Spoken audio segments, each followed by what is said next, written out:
بسم اللہ الرحمن الرحیم۔ السلام علیکم پیارے دوستو، میں امید کرتا ہوں آپ اور آپ کی فیملی ممبر سب بخیر و عافیت سے ہوں گے۔ ہمارے چینل کو ویڈیو کو لائک شیئر ضرور کیا کریں، یہ ایک صدقہ جاریہ ہے۔ صدقہ جاریہ میں اپنے حصے کا تعاون ضرور کریں، ہماری ویڈیوز کو لائک شیئر ضرور کریں تاکہ آپ شیئر کرنے سے تاکہ اور لوگوں تک ہمارا پیغام بآسانی پہنچ سکے۔ آج ہم سورۃ حشر کی فضیلت بیان کریں گے۔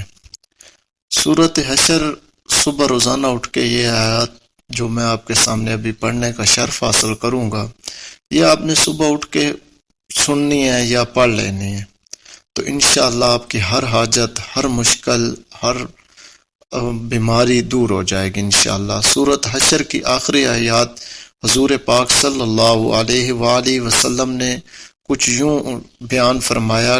حضرت سیدنا معقل بن رضی اللہ تعالیٰ عنہ سے مروی ہے کہ نبی کریم رؤوف الرحیم صلی اللہ علیہ وآلہ وسلم نے فرمایا، جو شخص صبح کے وقت 3 بار اعوذ باللہ السمیع العلیم من الشیطان الرجیم کہے اور سورۃ حشر کی آخری 3 آیات پڑھے تو اللہ تعالیٰ اس کے لیے 70,000 فرشتے مقرر کر دیتا ہے۔